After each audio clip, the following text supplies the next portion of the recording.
It was one of those biting winter mornings in New York City, the kind where the wind slices through your coat and the steam rising from the subway grates feels like the only warmth on the block. On Wall Street, men in tailored suits hurried past, with coffee cups in one hand, phones in the other, eyes locked on something only they could see. Deals to make, numbers to move, time to burn if you could afford it.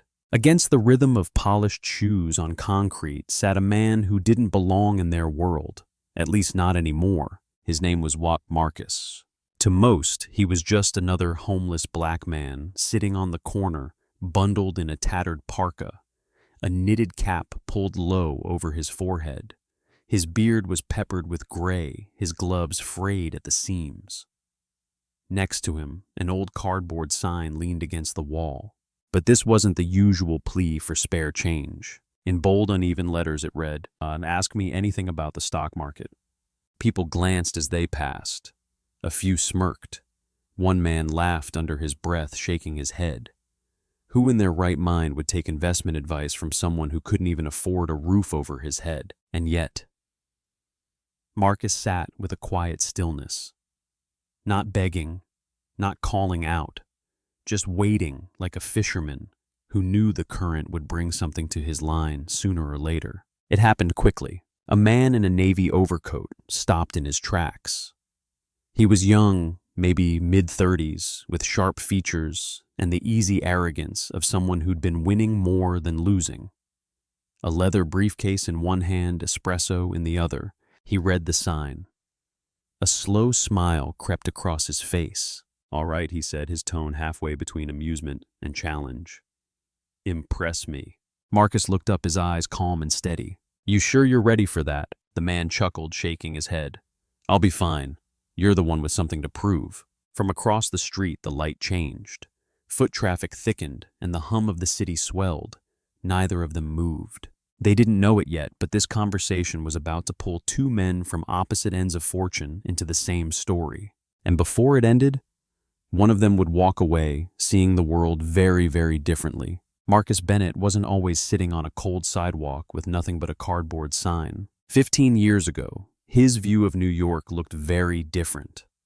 Back then, he worked on the 42nd floor of a glass tower overlooking the same streets where he now slept. He wore Italian suits, silk ties, and shoes that cost more than most people's rent. He was good, really good at what he did. Numbers spoke to Marcus. Not just profits and losses, but the quiet patterns underneath. The subtle shifts no one else noticed until it was too late.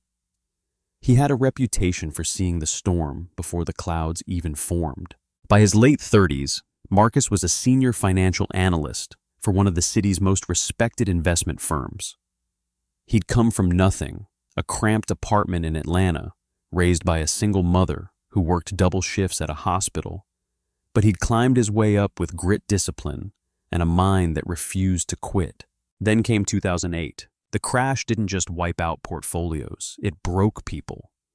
The company Marcus had helped build imploded overnight. His personal investments gone. His marriage cracked under the pressure until there was nothing left to hold. His mother passed away the following year, and without family or savings to catch him, Marcus fell hard. At first, he tried to start over. Smaller firms, freelance consulting, anything to get back in the game. But the market had changed, and so had he. Depression crept in. Bills piled up. Soon the apartment was gone. Then the car. Then the last of his savings. By the time he found himself on the streets, the suits were long gone, replaced by donated coats and hand-me-down boots.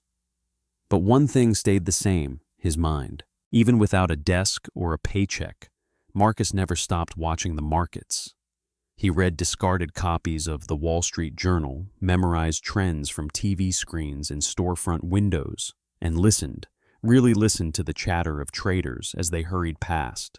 People assumed the man with the worn gloves and weathered face was disconnected from the world of finance. The truth, Marcus probably understood it better than most of the people walking past him every day. And today, with this stranger standing in front of him, smirking at his sign, Marcus felt something he hadn't in a long time, the quiet thrill of a challenge. Ethan leaned back against the brick wall, arms folded, a grin tugging at one corner of his mouth. "All right, one last test," he said. "Let's see if you can solve this one." He pulled out his phone and opened a spreadsheet, shielding it from the wind. "Here's a hypothetical portfolio." He began rattling off tickers' positions and percentages. "We've got $4.2 million under management here. The goal, maximize returns over the next 18 months, minimize risk. What do you do?" Marcus listened, without interrupting, his eyes fixed on the screen, but not in the distracted way most people glance at a phone. He was reading it, really reading it. After a few moments, he spoke. "First thing," Marcus said, pointing to a line halfway down, "you've got overexposure in tech, particularly this one." He tapped the symbol. "It's overvalued right now, but the fundamentals aren't catching up. That's going to crack within 6 months, maybe sooner, if the Fed changes rates again." Ethan's grin faltered. That wasn't just a plausible guess, it was eerily close to a private concern he'd had for weeks. Marcus went on, tracing an invisible path in the air, as if drawing a map. "Shift 20% into energy. Crude is volatile, but renewables are where the growth is hiding and you're missing the entry point. Hedge with options here, trim exposure there. And whatever you do, get out of this position before next quarter's earnings call. It's about to tank." Ethan frowned, his brow tightening. "That's not part of the hypothetical," he said slowly. Marcus looked up at him, unblinking.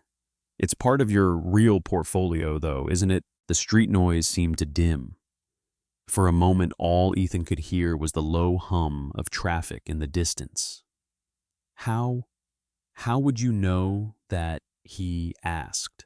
Marcus shrugged lightly. "I read people the same way I read the markets. Your questions told me where your mind is. Your eyes told me where your money is." He leaned back against the wall. "And if you don't make those moves soon, you're going to bleed more than you realize." Ethan was silent. Behind them, a small crowd had formed, office workers on lunch break, a bike messenger straddling his ride, a woman holding a to-go salad. No one spoke. They were all looking at Marcus differently now.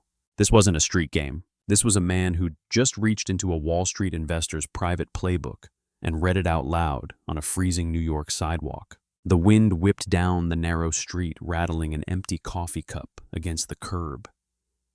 Ethan stood there for a moment longer, his breath hanging in the cold air, before tucking his phone into his coat pocket. "Come with me," he said. Marcus raised an eyebrow. "Where to?" "Somewhere warm. My treat."